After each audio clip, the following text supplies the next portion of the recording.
Hello, everybody, and welcome back to another episode of the Bobby Valentine Sports Show. I'm your host, Frank Rampin.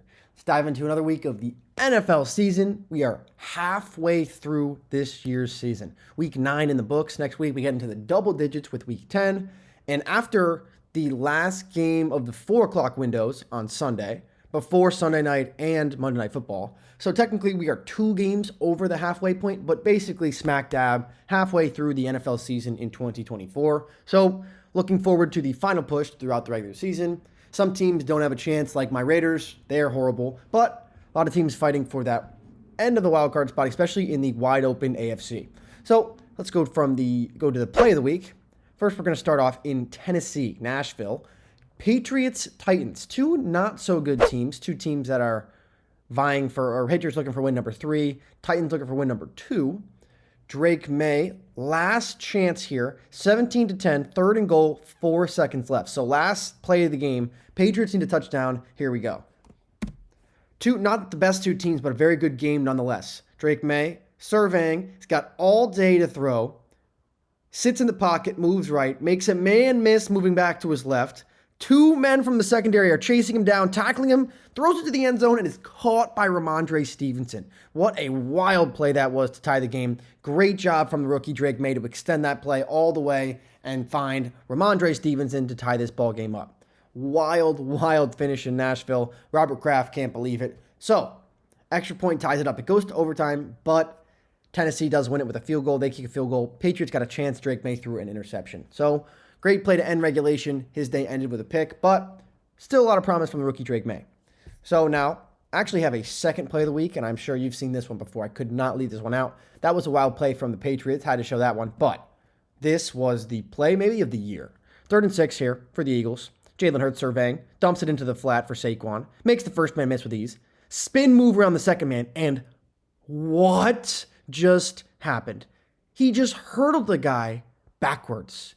Like, look at this. Just dead leg, didn't get him with that. Spin move, boop, you're on the ground. And how do you even think about that? Who even thinks of that? Like, he basically did like a 180 almost. He was looking at the guy, jumped, spun, backwards hurdle. Never seen anything like that ever in my time watching football. And, I mean, Saquon Barkley is just another level of athlete. He is unbelievably good. It's ridiculous. Ridiculous. That was just absurd.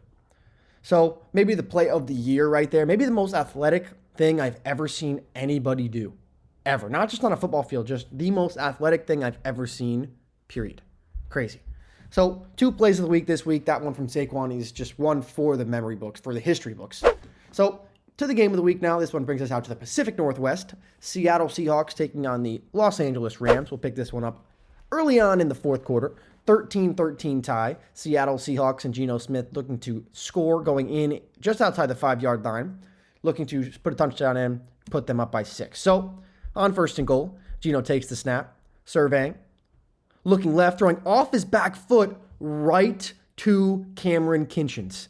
Down the right sideline, only Geno to beat. He's covered up by a blocker, and off to the races is Kinchens. 103 yards to the house.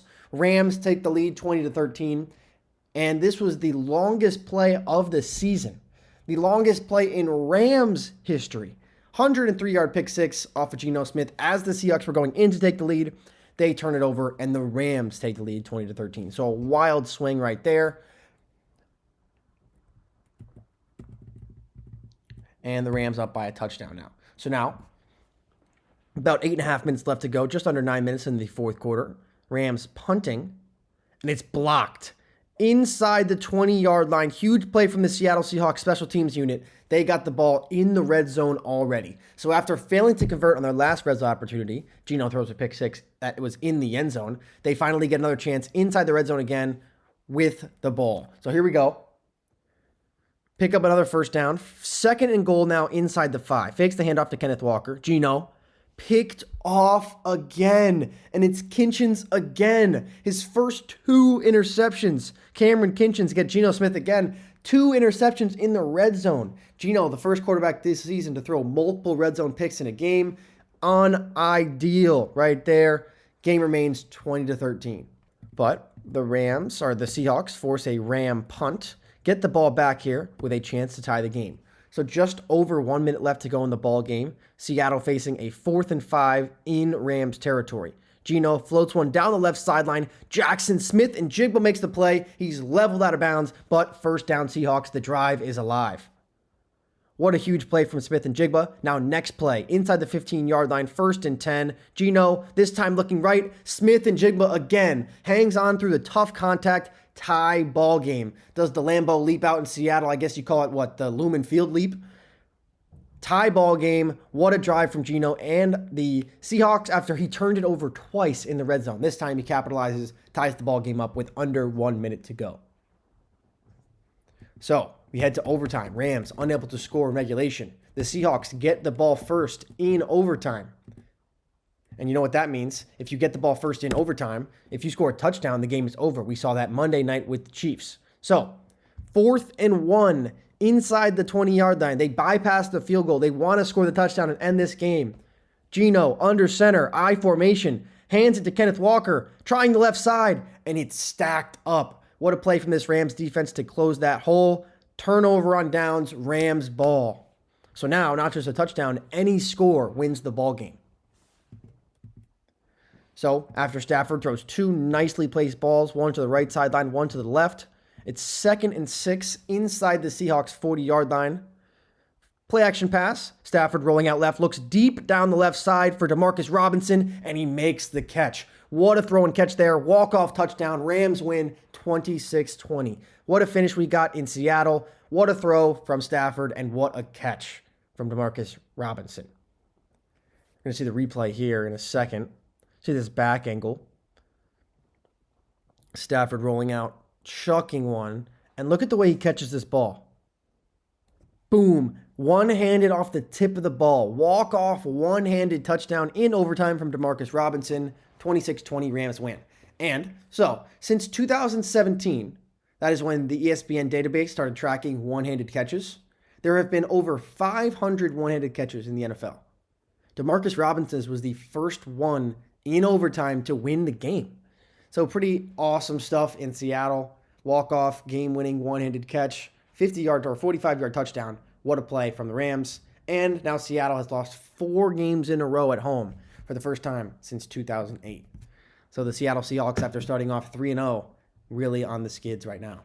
So now to the standings update. We'll start with the AFC East. The Buffalo Bills, 7-2, looking very, very good, extending their lead in the division with a win against the Miami Dolphins, 30-27 on a walk-off 61-yard field goal from Tyler Bass, the longest kick in Bills history. Bills kickers were 0 for 5 all time, attempting 60-yard field goals entering Sunday, and he nails the 61-yarder for the win. The Bills are 24-5 versus the AFC East since 2020, including the playoffs. That's the best division win-loss record in the NFL in that time span.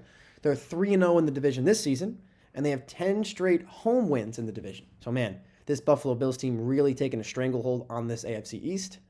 Josh Allen, his home divisional record is 7-0 since 2022.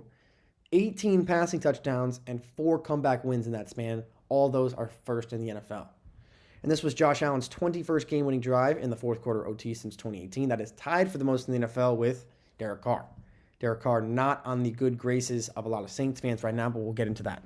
Bills have 10 players who have caught a touchdown this season. That is the most in the NFL, and they improved to 4-0 in Orchard Park. The New York Jets pick up a big win, really a must-win game for them. Every game, pretty much for the rest of their season, is must-win for the New York Jets if they want to have a chance. But they beat the Houston Texans 21-13 on Thursday Night Football after an abysmal first half where you're just thinking, man, this Jets team is never going to be good. Rodgers had 32 passing yards in that first half, the fewest passing yards in a first half that he had 10 or more passing attempts, and tied it for the fewest in any half in his career. They did come out hot in the second half, though. First 3 passing touchdown day for Rodgers in his last 32 games. That snapped the longest active streak in the NFL. It was the 5th game for Rodgers in his career that he had 3 passing touchdowns of 20 or more air yards, tied for 3rd since 2008. And Aaron Rodgers, 20-plus yard touchdown passes through weeks 1 through 8. He only had 3. And in the second half on Thursday, he had 3. Matched that already. They had 3 consecutive drives when they scored a touchdown. That is tied for their longest streak in the last 15 seasons. Unbelievable. And all their touchdown drives were of 70 or more yards to open the second half after they had 0 points in the first. 24 wins in prime time or 24 games in prime time for Rodgers with 3 passing touchdowns, the second most since the 1970 merger, only behind Tom Brady, who has 29 games. And they have a 16.5% chance to make the playoffs, which is 10th in the AFC. That's not terrible. The Miami Dolphins lose to the Bills. They fall to 2-6. They had a 97-yard drive in this game. That's pretty good. The longest drive since week 1 of 2018. But this Dolphins team looks like it's going to start fading, and they're going to need a miracle, kind of like the Jets do, to stay alive. The New England Patriots, they lose to the Tennessee Titans. Saw that ending on the game, our play of the week. They lose to Tennessee 2017 in overtime. Drake May, though, looked very good. He ran for 95 yards in this game. So Drake May looking more like a dual threat than maybe anyone could have thought of, but he's been great. The Washington Commanders heading over to the NFC East. They're 7-2 now after beating the Giants 27-22. Jaden Daniels went 15 for 22 with 209 passing yards, 2 touchdowns, and 35 rushing yards. And the Commanders 7-2 for the first time since 1996. Unbelievable. Best record by a rookie quarterback since Dak Prescott started 8-1 back in 2016. And Jaden Daniels just continues to impress. The Philadelphia Eagles, they improved to 6-2 after beating Jacksonville 28-23. Really was a blowout until a bunch of weirdness happened in the middle of this game. Saquon went off, though, 27 carries, 199 scrimmage yards. He had 1 rushing touchdown and 1 receiving touchdown. Saquon Barkley has the 5th most scrimmage yards through the first 8 games with a new team all time. Adrian Peterson has the most with 1242 back in 2007, followed by Eric Dickerson, 1983, Billy Sims in 1980, Marshall Faulk in 1999, and then our guy Saquon Barkley. And in this game, right? So I think it was 18-0, maybe it was 16-0 because they went for 2. In this game, the Eagles went for 2 3 times. They didn't get it once, and they were 0 for 2 on 4th down. It was just a poorly managed game, honestly, by Nick Sirianni. It was pretty wild. But they were up 16-0. Maybe it was 20-0. I don't even know. They were up by a lot. And the Jags finally scored a touchdown. And then the next player, 2 plays later, Saquon had a carry. It looked like he got tripped up, like somebody grabbed his foot or touched his foot. He goes down, fumbled after he hit the ground. They reviewed it and said it was a fumble still. I mean, to me, that's clearly down by contact, but I guess not. Pretty wild play. Big momentum shifter because that was a fumble, scoop, and score. And that turned the game on its head, but they still win by 5. Cowboys fall to 3-5 after losing to Atlanta 27-21, and bigger blows are the injuries that they sustained on their star players. CeeDee Lamb suffered a shoulder injury. He did come back in the game to play, but Dak Prescott, hamstring injury, it looks like he's going to be out for multiple weeks. First 3-game losing streak for the Cowboys since 2020. They only have 3 points off turnovers this season. Every other team has at least 12, and I mean, that's just a hard stat to believe. 3 points off turnovers, we're halfway through the season. They have 82 rush yards per game, which is 31st in the NFL. The only team worse is the Raiders, who have 79 rushing yards per game. Hard to believe. 28.1 points per game allowed this season is also 31st in the NFL. Not the Raiders this time. The Carolina Panthers allow more. The Giants, 2-7 after losing to Washington 27-22. Daniel Jones did break the curse, though. He threw his first touchdown pass at MetLife Stadium in 672 days. Given that was only 6 games, home games in that time, but 672 days, hasn't thrown one since he signed that massive contract, but good for him to finally get that done. AFC North now, Pittsburgh Steelers still leading this division. They did have a bye week this week. They're 6-2. The Baltimore Ravens won again to make it 6-3. They beat Denver 41-10. This offense is rolling. Lamar Jackson just had his fourth career game with a perfect quarterback rating, the most of all time. So Lamar, the running back, no longer. Lamar became the 5th player in NFL history with 20-plus passing touchdowns and a 120-plus passer rating through our first 9 games. And Lamar Jackson is tied with Drew Brees and Peyton Manning for the most games in NFL history with as many passing touchdowns as incompletions, with 6. Unbelievable. Zay Flowers has 127 receiving yards, 2 touchdowns in this game. His first career game with over 100 yards receiving and 2 or more touchdowns. Derrick Henry scored his 100 and 101st career rushing touchdowns. That's good for 8th all-time. And Derrick Henry has rushed for 1,000 yards for the 6th time in his last 7 seasons. There's only been 6 players to have 1,000 rushing yards and 10 rushing touchdowns through their first 9 games with the team in the Super Bowl era. O.J. Simpson did it for the 76 Buffalo Bills, Eric Dickerson, 1983 Rams, Emmitt Smith for the 96 Cowboys, and Shaun Alexander for the 2005 Seahawks are now joined by Derrick Henry of this year's Ravens. Unbelievable. And Derrick Henry tied for the second longest streak ever for the most consecutive seasons with 10 or more rushing touchdowns. LaDainian Tomlinson has 9 consecutive seasons. That's the longest ever. And now Derrick Henry tied with Adrian Peterson 7 years in a row with 10 rushing touchdowns. They've scored 40 points in 3 of their last 5 games as well. This Ravens team looks awesome. The Bengals, they beat down on my Raiders this weekend to improve to 4-5. 41-24 was the final. Joe Burrow, 12 consecutive completions to start the game. That's a career high. He had 5 touchdowns for the second time in his career. That ties career high. And it was his first career game with 4 touchdowns in the first 3 quarters. And on the defensive side of the ball, Trey Henderson, 4 sacks, career high, 7 quarterback hits, and 11 pass rush wins. So just a complete game on both sides of the ball for the Bengals. But hey, the Raiders are just the ultimate get-back game. That's what they do. But Joe Burrow, once the calendar gets to November and beyond, that's when he turns it on. Joe Burrow, in November and later, since 2021, he's got the highest completion percentage at 70%, the most yards per attempt, 7.9, and the highest passer rating, 103.3.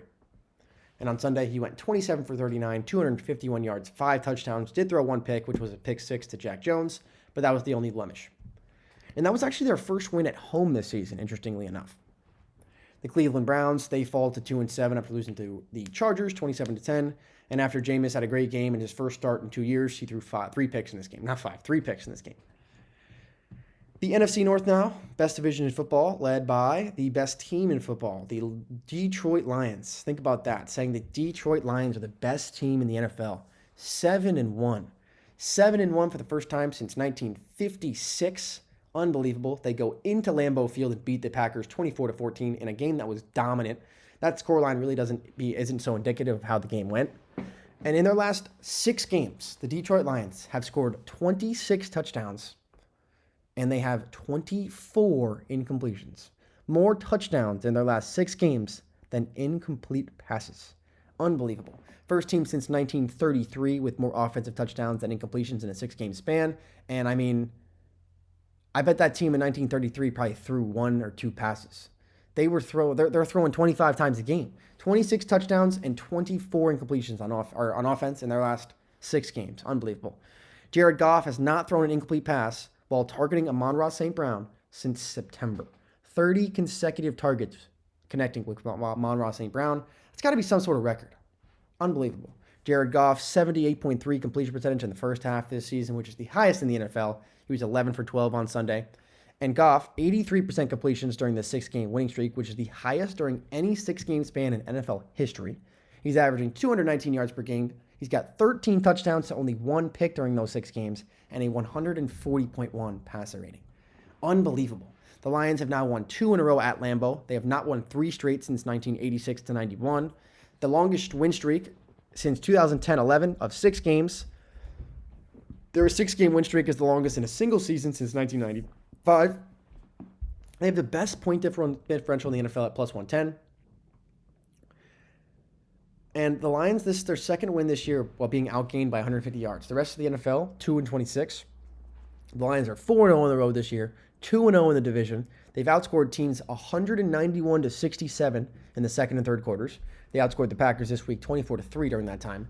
And the Lions at Lambeau since 1995. From 1995 to 2021, they're 3-24. They're 22 for the last 2 years. They're 3-0. First 3-game win streak since '86. Unbelievable. Lost my spot. Now to the Minnesota Vikings, who beat the Indianapolis Colts 21-13 on Sunday night. They improved to 6-2. They were down 7-0 at halftime. It was the first time they scored under 10 points in the first half this season, and it was their first home game with 0 points since 2022 Week 15 versus the Colts, which coincidentally was the largest comeback in NFL history. Sam Darnold went 28 for 34, 290 yards, 3 touchdowns, 2 picks. It was his 3rd game with 3 or more touchdowns this season, which is tied for the 2nd most in the NFL. Justin Jefferson had 7 catches for 137 yards. 32nd game for him with 100 more receiving yards, most by any player in their first 5 seasons. And he's got the 3rd most 100-yard receiving games in Vikings history, only behind Randy Moss and Chris Carter. Moss had 41, Carter had 40, and Justin Jefferson only not so far behind with 32. The Green Bay Packers down to 6-3 after losing. They are 1-5 in their last 6 home games against divisional opponents. Very uncharacteristic of the Packers to be losing divisional games at home at Lambeau Field, but that's been the case over the last couple of years. The Bears, they lose to Arizona. They're 4-4 now, and man, that Hail Mary seems to have done more to the psyche of the Bears than we may know. They lose 29-9, and obviously I just said this is the week after that Hail Mary, and they allowed a 53-yard rushing touchdown to Amari DiMercato with 5 seconds left in the first half on third down. That's the longest touchdown run in the final 30 seconds of any half this century.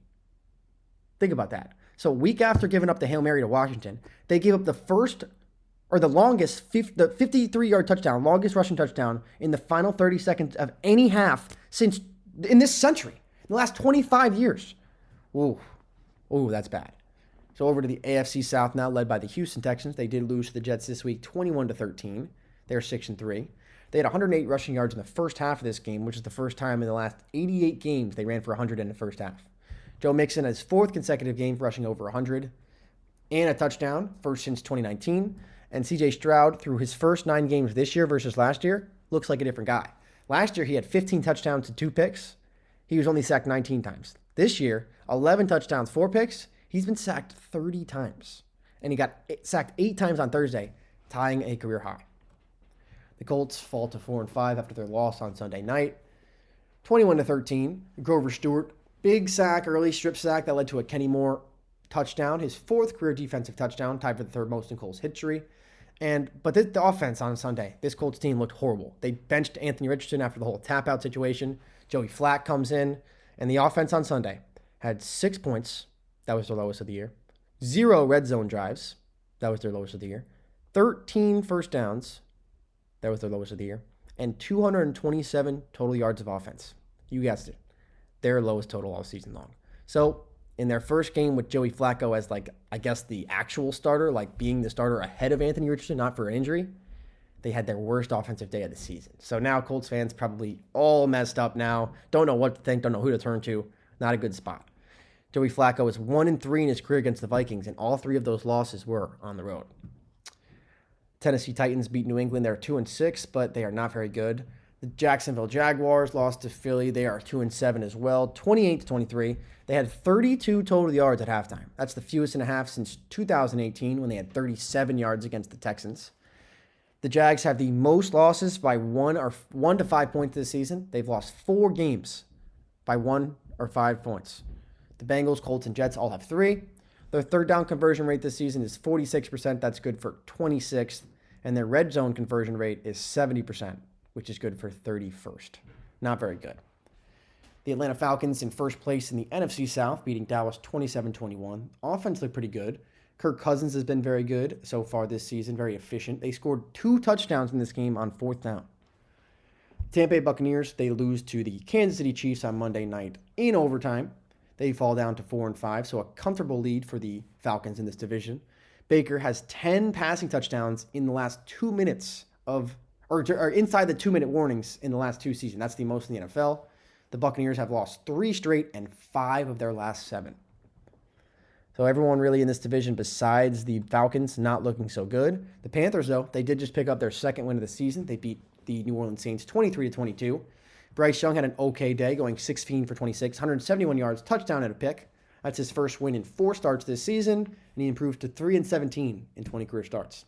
He did lead a game-winning drive, though, so that's something. The New Orleans Saints, they lose in division to the Carolina Panthers, and they fire Dennis Allen because of it. He had 18-25 record in his first 3 seasons with the Saints, and kind of ironic that this is the second time that a Derek Carr quarterback-led team, Dennis Allen gets fired as the head coach midseason. That sucks. They had a 181 plus 181 yard margin, highest in a loss since 2018 versus the Browns. And they're the first team in the last 20 years to lose a game despite winning the turnover margin, outgaining their opponent by 150 yards, and running for 150 yards. Brutal loss. Kansas City Chiefs, still the only undefeated team left. 8-0. They beat Tampa Bay on Monday Night Football in overtime. 14 wins in a row, including the playoffs. That is a franchise record. Mahomes went 34 for 44, 291, and 3 touchdowns. His first game this season without a pick. He went 11 for 13 for 126 yards and all 3 of his touchdowns on 3rd down. He improved to 6-0 in his career in overtime. And the Chiefs are now 8-0 for the third time in their history. They did it back in 2003 and 2012. In both those years, they started 9-0. And Travis Kelce, 14 receptions, 100 yards, 15 receptions in his first 4 games. He had 14 in this game. And he's got 18 games with 10 or more receptions. That's the most by a tight end of all time. He's the 5th player who's 35 years old or older to have multiple 10 reception games since 1970. And DeAndre Hopkins had his coming out party as a Chief. 8 receptions, 86 yards, 2 touchdowns. He was a monster on third down and in the red zone, which is where the Chiefs really have struggled.